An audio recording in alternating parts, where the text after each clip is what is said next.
Hello, everyone, and welcome to Petite to Queen's Claim Your Career Crown podcast. I'm your host, Lynn, and today I'm joined by our VP of Operations, Amanda, and our wonderful guest, Dr. Steve Yacovelli. So I'm going to give you some great information about Steve and what we're going to be talking about. We're talking about the LGBTQ plus leadership and how to foster a more inclusive workplace. So this is an incredible topic, and I want to tell you a little bit about Steve. He is the gay leadership dude. Yep, I did the air quotes.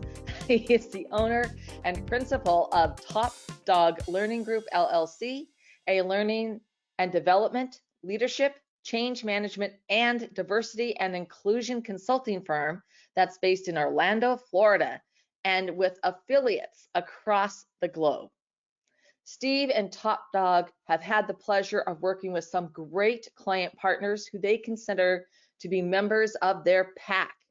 So he's worked with Fortune 500 greats like the Walt Disney Company and Bayer, to amazing not-for-profits like the Bill and Melinda Gates Foundation, the American Library Association, to small entrepreneurial rock stars like International Training and Development and GovMojo Inc. So they have thoroughly enjoyed helping their client partners grow, develop, expand, and be successful with their corporate learning, change management, diversity, and inclusion, and leadership consulting goodness. So with over 25 years of experience in leadership, strategy, organizational learning, and communication, Steve is a rare breed of professional that understands the power of using academic theory and applying it to the corporate setting to achieve business results. And he's really quite fond of dogs, if you get that from the Top Dog company name. Steve, welcome to the show. Thank you so much, Lynn. I'm excited to be here.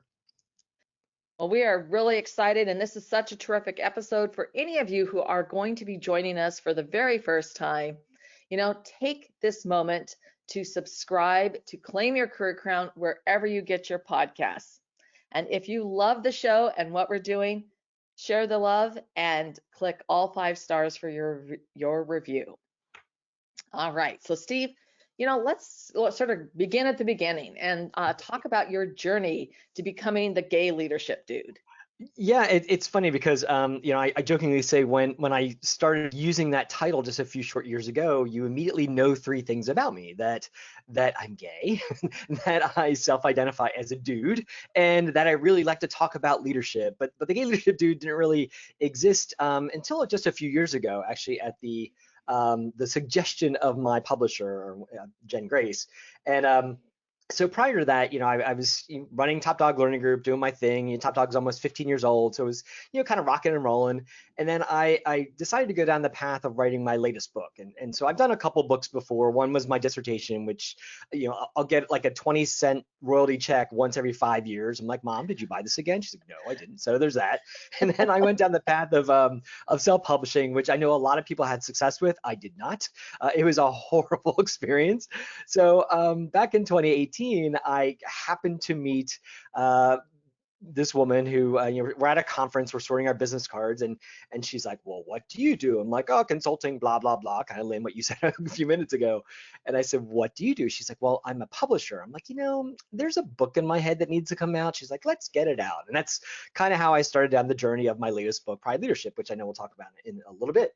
But as we're going through the process, and Jen's, she's not just a publisher, she's actually a marketer by trade, and she's brilliant. And so she's doing all these things to coach me as an author, to say, have you gotten Steve on Amazon.com as your URL, and then you can redirect wherever you want. I'm like, that's brilliant. So oddly enough, I did get that. So it's really cool. I can just tell people, and it directs to the book. But at one point she's like, well, what's your brand? I said, well, Top Dog, that's my business. She's like, no, think about it like 5 years from now, 10 years from now, Top Dog is so successful, you sell it, but you still want to do stuff. What's your personal brand? I'm like, I don't know, Steve. She's like, no. I'm like, okay, what is that? And so, we kind of started thinking through, and that's where I kind of came up with the gay leadership dude because it seemed to fit. And then funny thing is, as a white cisgender dude, it's nice because by using that title, I don't have to come out anymore. It's just kind of there. So it kind of saves a little bit of energy and time as I meet new folks.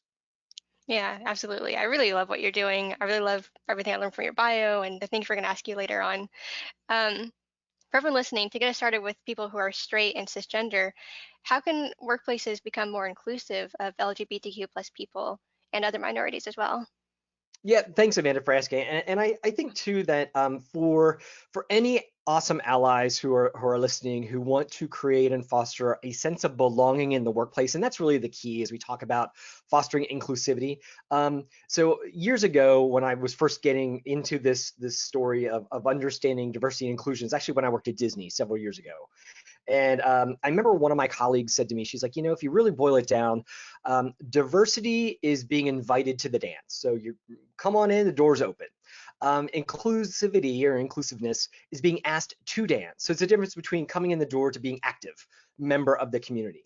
But as you look at some of the latest stuff out there and what professionals are really doing is they're trying to create a sense of belonging in the workplace. And what I love about this concept is that diversity and inclusion is like the business. The workplace is like, yep, we got this, cool. We're opening the doors. We're asking people to dance. Awesome.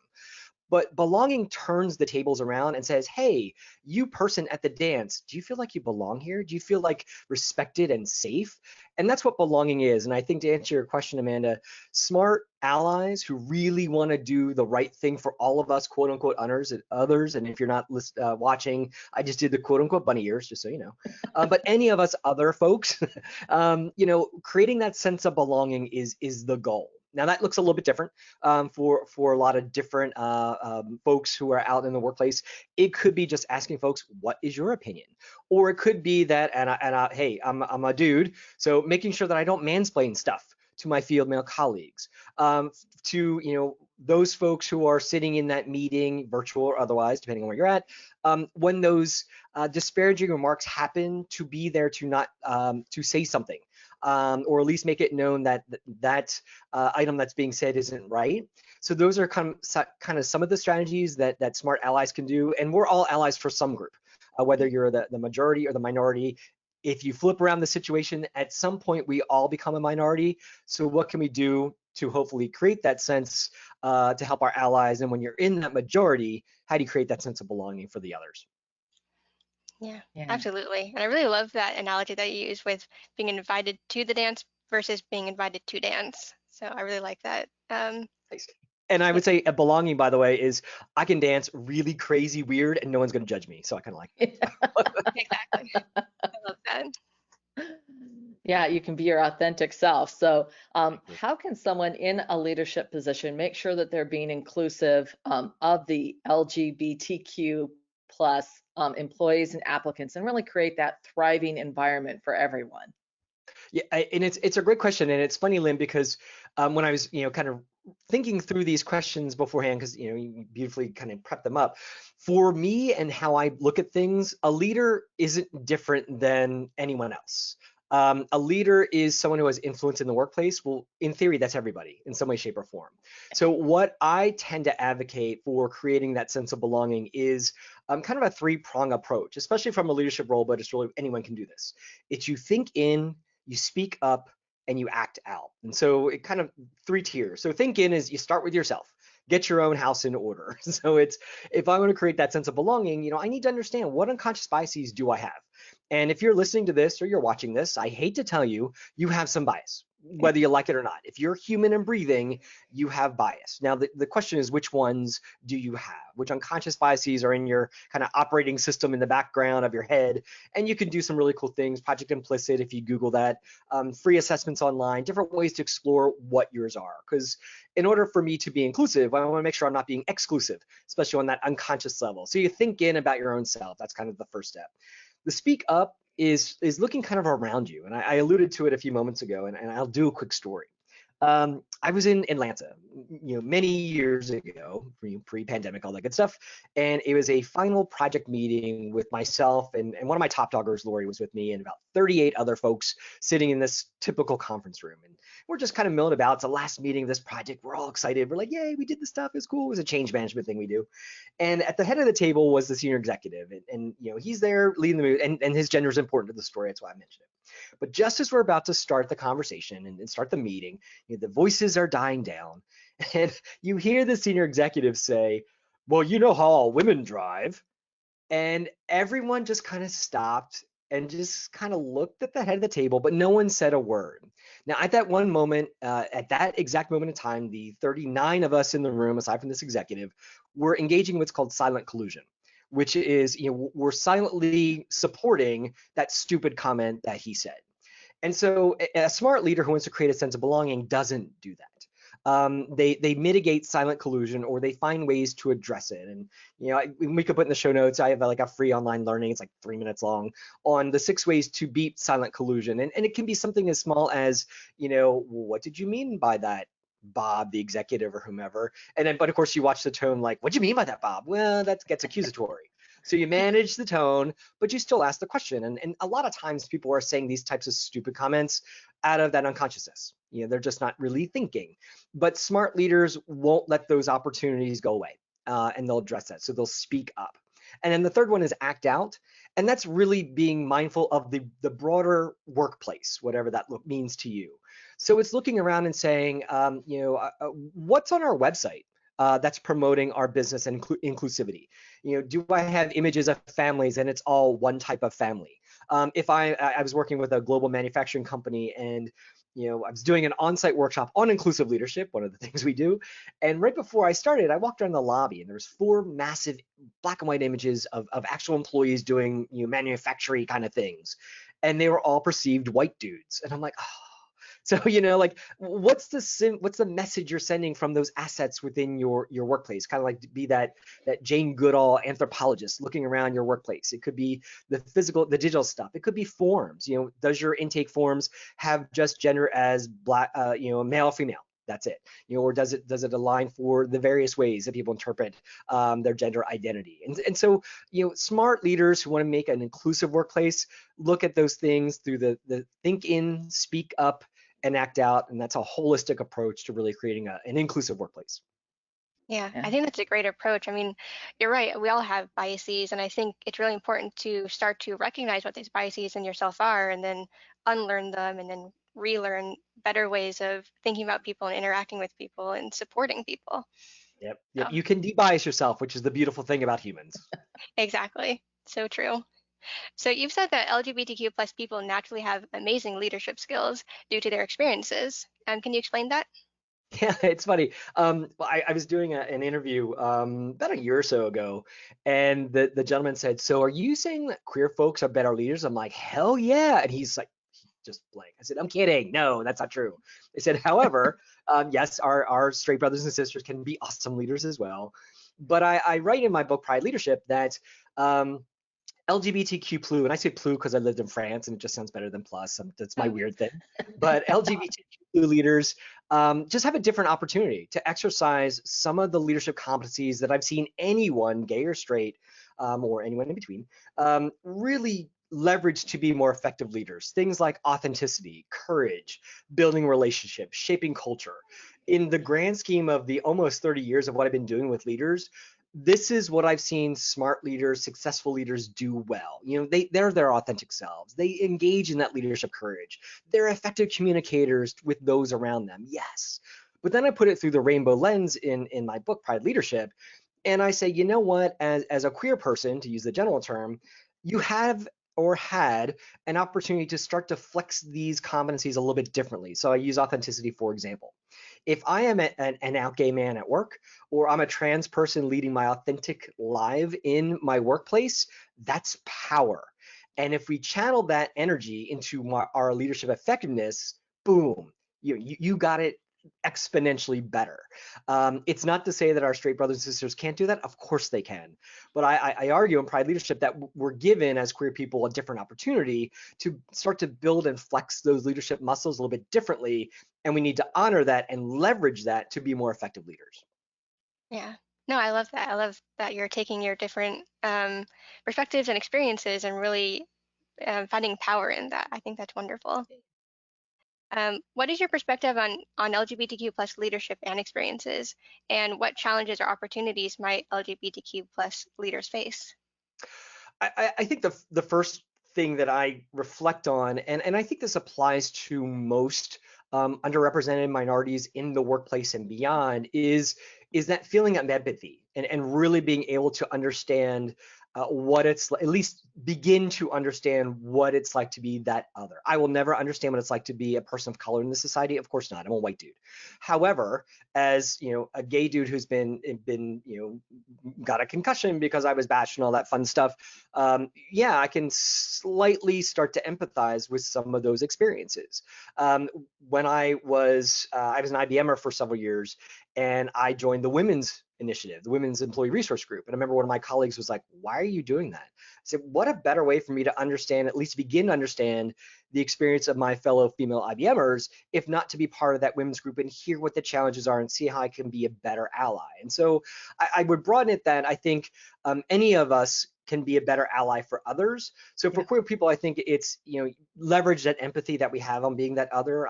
And you look at and think about the concept of intersectionality, where I'm a person of color and I'm queer, or I'm a woman and I'm also Muslim, or differing religion, or whatever that looks like. All these different ways that we think about the facets of what makes each of us a unique individual, a diverse individual. And so I think it's leveraging that from an empathetic perspective.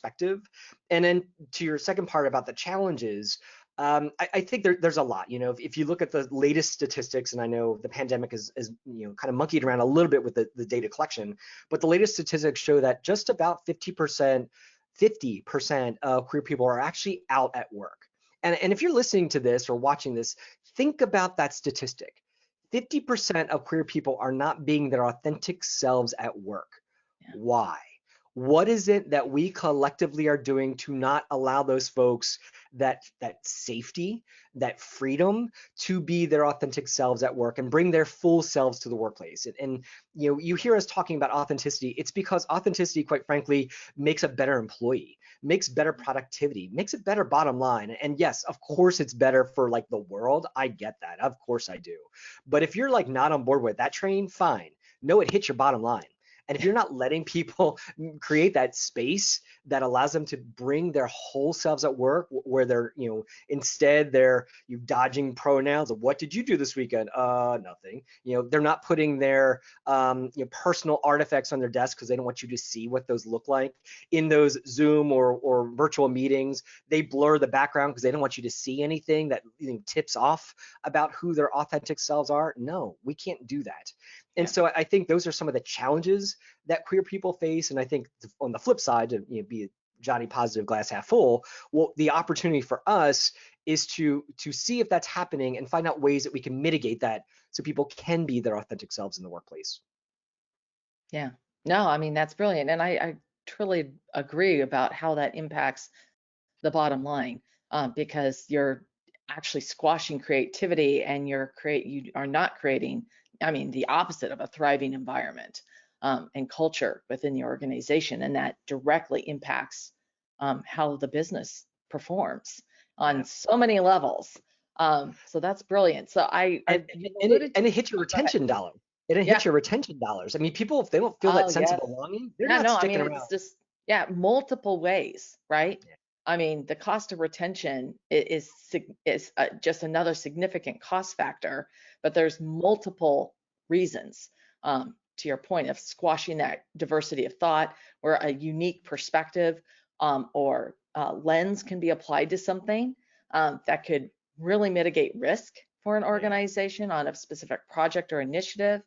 The same thing of just not being able to be, all in and in your work, and because there's something holding you back because you don't feel that you're being supported. So I was yeah, it's it's funny, Lynn. A quick story about that. I was working with a global manufacturing company, and they were, they create household products, and we had the conversation about inclusivity and with your work team and stuff, and they were real excited and like, yes, we got this. Different people of color, different genders, different perspectives. This is great. So they went through this whole process, created this widget thingy, and then they realized when they went to market that they didn't think about handedness as a diverse perspective. And so the product they created could only be used by right-handed people. And so they're like, oh, we thought so hard for diversity. It's like, well, now we learned something. You just knocked out like 12% of your market because they can't use your product. But it's just thinking things through like that as a workplace. That's, I think, exciting, but it's also the challenge. It's making sure that we are having that broad perspective, and what that means, defining diversity. Yes, race, ethnicity, sexual orientation, gender, physical ability, those are all massively important. But depending on the model you look at, there's other facets. And so being mindful of that, things like religion, education, parental status, marital status, those all affect how we look at the world. And those can also affect how you create products and services for those around you. Yeah, absolutely. And there's a lot of things as a leader that you can do, even when you've really fostered, a thriving environment like that. You'll have people who aren't speaking up in meetings, et cetera, and you can draw them out in a way that's warm and inviting. And instead of like, "Hey, Amanda, you haven't said anything yet. What do you think?" No, you go.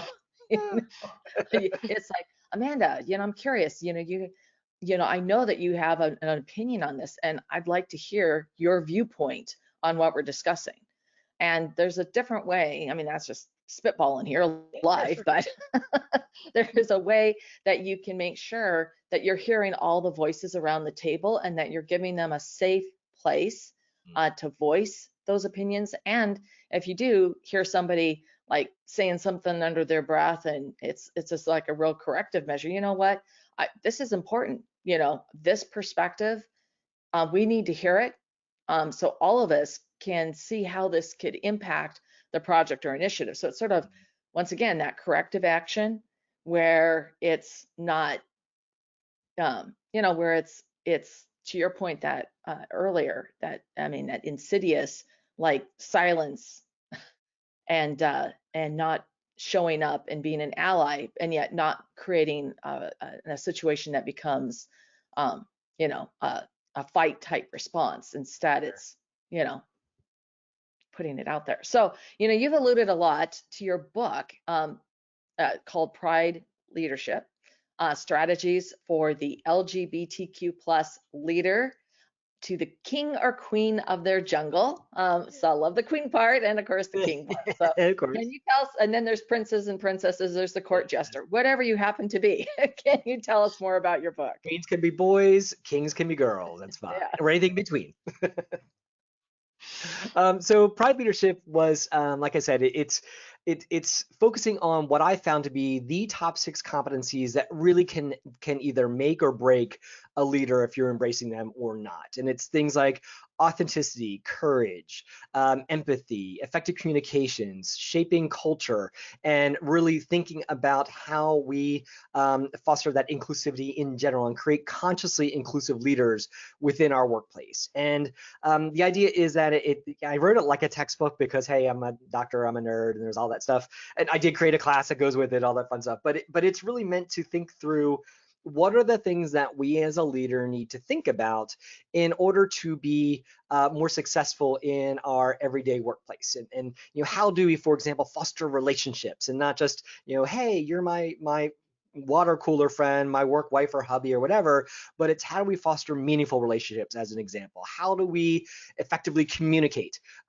Not through our own preferred communication channels, but maybe those of the recipients, and thinking through that perspective. And so what's funny about the 6 competencies is that they're not, I mean, I talk about them in silos and chapters. They are so muddled gorgeously together. And of course I picked 6, 1, because that's a good number. 2, of course, there's 6 stripes in the rainbow flag, depending on which flag you use, which kind of worked out well. But it's really thinking through, these are the 6 competencies that really can make or break a leader. And then of course I do put that through the leadership lens or through the rainbow lens. But I will say, when I was getting the first bit of feedback from my editor, Heather the editor, which I think is fun. Heather, I was in a coffee shop in downtown Orlando here, and she's, I'm nervous as anything because the only other human in the universe to read my book. And she's like, okay, Steve, so I need to be honest. I am not your target audience. I'm like, okay. She's like, I'm a white cisgendered straight woman. I'm like, She's like, this is the book I wanted for my MBA program when we talked about leadership. I'm like, what? And she's like, it's solid leadership theory. Of course it is. I'm a nerd. But it's mixed with like cheeky humor and dad jokes and stories from Steve. And, I use titles like storytelling, like Tori Spelling, when we talk about communication, and, finding your own RuPaul when we talk about mentorship and things like that. And yes, that's silly and fun, but it's not just for queer folks, as I've been told. Allies love it too. But really anyone can benefit from the 6 competencies that really can help you be an even more effective leader than you already are. Yeah, that sounds fantastic. All right, we'll make sure that we include a link for the book here. And Steve, I want to just say thank you so much for sharing your experience and your advice on the LGBTQ plus leadership and inclusion. I know our listeners are going to want to know more about where they can find more about you and where they can find you. Yeah, it's pretty easy. I mean, believe it or not, there's not many Yacovellis out there. But if you actually go to Top Dog Learning, all one word, topdoglearning.biz, B-I-Z, it's going to route you to our main website where you can find out about me, my team, or my pack, as I like to say. There's links to all the books that we have, some online courses, even some free ones, ways to get a hold of me if you like, and just ways to kind of pick through our blog and find tidbits to be an even more effective, inclusive leader. All right, that's wonderful. And we'll be sure to include all of those links before. And for everyone who joined us, I am so glad you are here. This has been such a fabulous, fabulous discussion. And for those of you who have a comment, you can leave that before. We love hearing your thoughts. If you would like to suggest a topic, or you have a question, you can email us at jointheconversation@petitequeen.com. And of course, to stay current on all of our insightful advice, our breakthrough advantages, incredible episodes like the one today with Steve, you can sign up for our weekly Wisdoms newsletter at petitequeen.com. And I want to thank everyone who joined us and listened in. Amanda and Steve, thank you so much. This has been an amazing conversation. Thank you. All be well.